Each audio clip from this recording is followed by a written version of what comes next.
Well, the Fox News at Night Common Sense Department has told you many times about California's housing crunch. It's a major reason why people live on the streets or live in other states. There simply are not enough homes to go around, mostly because of the cost to build and the layer upon layer of regulations. For years, the state has tried to offer people refuge in the form of mobile home communities. There are now 4,500 mobile home parks in California.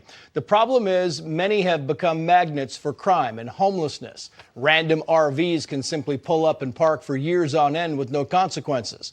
Common Sense finds it interesting that decades ago, California created a fund, like hundreds of other state funds, to help mobile home residents repair their homes and upgrade things like plumbing, utilities, the structure itself.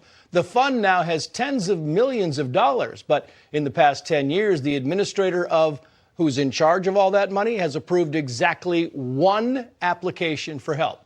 Turns out navigating the application process is akin to deciphering the Herculaneum scrolls. And without access to money, the mobile homes become unlivable and alternatives are unaffordable.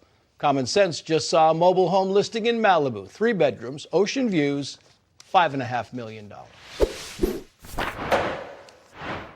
Meantime, California Democrats are pushing to reveal your personal income to private utility companies so people earning more money can pay more money for gas and electricity. And California is now following Oregon's lead, pushing to get potential foster parents rejected if they don't get certified on how to handle LGBTQ children. Let's bring in Reform California Chairman Carl DeMaio. Carl, it's kind of amazing to me. So now I have to give the electric company my salary so they can charge me what they want for electricity? I mean, we are now taking full-on steps towards socialism. Well, it's even worse than that. You don't give your income to the private utility company. Oh, the state does, yeah. The state politicians are going to share your private personal income tax information with the utility. The utility then will charge you more based on income. And so this is a situation where someone, on the lower end of income will pay dramatically less and will get subsidized by other homeowners, other ratepayers who the government thinks, well, you can obviously pay a little more.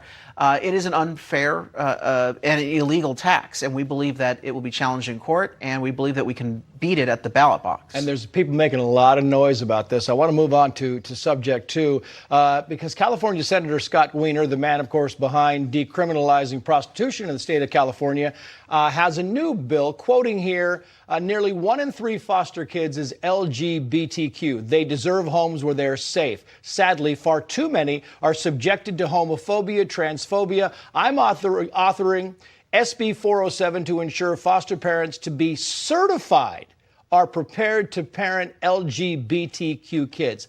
Parents getting certified for this. Let me just say, shame on you, Senator Wiener, for smearing foster parents. These people are heroes. We do not have enough foster parents in the state of California. We have kids going without. And this agenda-pushing patron saint of predators, that's what I call him, because all of his bills tend to favor sexual offenders, prostitutes, and whatnot.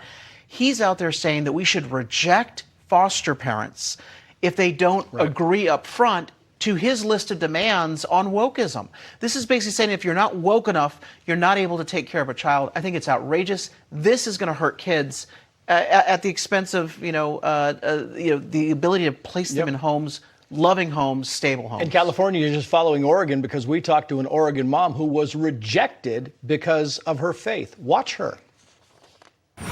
And the state is putting you through this bizarre test because of the way you were raised, because of your religious beliefs? Yeah, it just doesn't match up. And it's not just Christians. I think Muslims, I think there's a lot of people that have traditional beliefs and views when it comes to sexuality and gender identity, all of that. I mean, the ACLU, Carl, should be screaming from the rooftops about this, and yet they're not. No, they're silent. They've got their own woke agenda. Look, I think we need to deal with this in 2 ways. Number one, we have to throw extremists like Scott Wiener out of office and really send a message that we want to put the interests of our kids first. Second, I think that this is a clear violation of the First Amendment, religious freedom, and I think that we are going to see several lawsuits filed in these states if they continue to have these policies. When I see anything about parents getting certified, I'm thinking they're not riding jet skis, right? They're raising kids. You can't certify parents to raise kids. Carl, it's great to have you on as always. Thanks so much. Thanks for watching. Help us break through the censorship of the liberal media by liking this video, sharing it with your friends, and subscribe to my YouTube channel.